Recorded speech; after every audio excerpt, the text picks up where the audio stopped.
রাতপোহালে ঈদ, আজও নারীর টানে বাড়ি যাচ্ছেন ঘরমুখো মানুষ। ঢাকা টাঙ্গাইল মহাসড়কে চন্দ্রা গাজীপুর ও চন্দ্রা নবীনগর সড়কে রয়েছে গণপরিবহনের দীর্ঘ লাইন। তবে গণপরিবহনের চেয়ে যাত্রীর চাপ কিছুটা কমলেও বাড়তি ভাড়া নেওয়ার ফলে ট্রাক, পিকআপ ও মোটরসাইকেল যোগে বাড়ি যাচ্ছেন ঘরমুখো মানুষ। এদিকে সকাল থেকে বৃষ্টির কারণে আরও কয়েক গুণ বেড়ে যায় ভোগান্তি। ভোর থেকে যানজট নিরসনে কাজ করা হলেও গাড়ি চলছে ধীরগতিতে।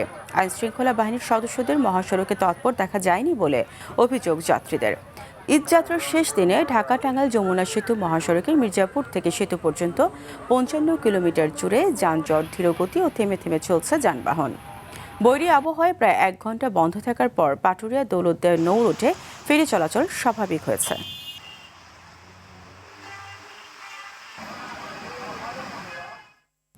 ঢাকা টাঙ্গাইল যমুনা সেতু মহাসড়কের পুংলি থেকে সরাসরি যুক্ত হচ্ছেন সহকর্মী কামাল হোসেন। কামাল, যমুনা সেতুতে গাড়ির গতি কেমন দেখছেন, সার্বিক অবস্থা জানাবেন।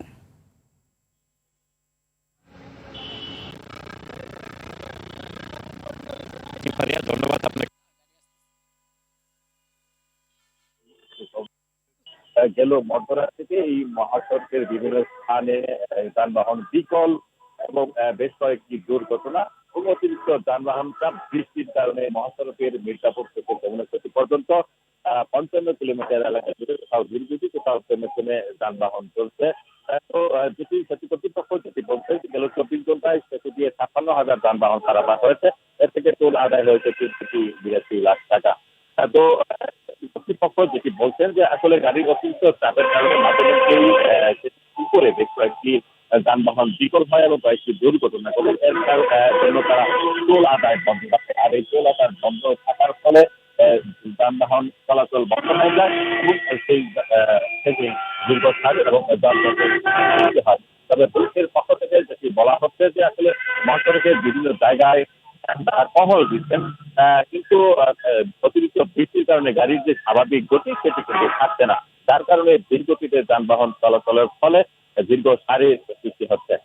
তবে এখানে যে বিষয়টি লক্ষণীয় যে আগের মতোই যাত্রীরা যে অতিরিক্ত ভাড়ার বিষয়টি বলছেন যে আসলে ২ গুণ ৩ গুণ বেশি ভাড়া নেওয়া হচ্ছে যাত্রীদের কাছ থেকে এবং খোলা ট্রাকে যে সমস্ত গরুবাহী ট্রাক ঢাকা গিয়েছিল গরু নিয়ে, সেই গরুবাহী ট্রাকে কিন্তু লোকজন কম ভাড়ায় তাদের গন্তব্যে যাচ্ছে। তবে এখন পর্যন্ত এই মহাসড়কে যারা চলাচল করছেন বা উত্তরাঞ্চলে চলে যাচ্ছেন, তার সেই সমস্ত যাত্রীদের সাথে আমার কথা হয়েছে, তারা দেখি বলছেন যে ২ ঘন্টা তাদের গন্তব্যে সময় লাগছে ১০ থেকে ১২ ঘন্টা। কামাল, আপনাকে অসংখ্য ধন্যবাদ।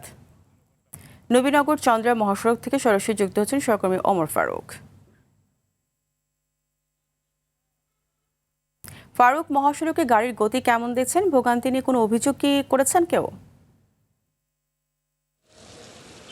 ফারিয়া, আপনাকে ধন্যবাদ। আমি আপনাকে জানিয়ে রাখি, নবীনগর চন্দ্রা মহাসড়কে কিন্তু সকাল থেকে যাত্রীদের উপচে পড়া ভিড় এবং মহাসড়কে কিন্তু যানবাহনের যে চাপ সেটি কিন্তু আমরা লক্ষ্য করেছি এবং দেখেছি। তো বেলা বাড়ার সাথে সাথে কিন্তু পুলিশ প্রশাসনের তৎপরতায় কিন্তু যানবাহনে গতি এসেছে এবং রাস্তায় যানবাহন চলাচল স্বাভাবিক হতে শুরু করেছে। তো নবীনগর চন্দ্রা মহাসড়ক জুড়ে কিন্তু রাতভর যাত্রী সাধারণ চরম দুর্ভোগের শিকার হয়েছেন এবং যানবাহনের যারা কাউন্টারে রয়েছেন গাড়ির, তারা কিন্তু বাড়তি ভাড়া আদায় করছেন, এমনটাই অভিযোগ করেছেন যাত্রী সাধারণ। তবে এই মহাসড়কে যানবাহনের যানজটের যে ভোগান্তি, তার পাশাপাশি কিন্তু সকাল থেকেই মুষলধারে বৃষ্টি শুরু হয়েছে এবং বৃষ্টিতে কিন্তু যাত্রী সাধারণ চরম দুর্ভোগের শিকার হয়েছেন।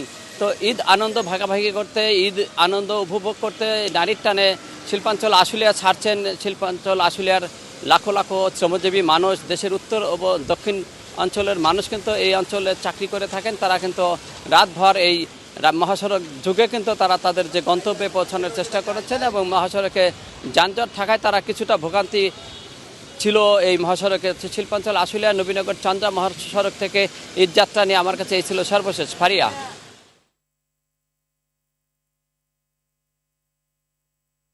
ধন্যবাদ।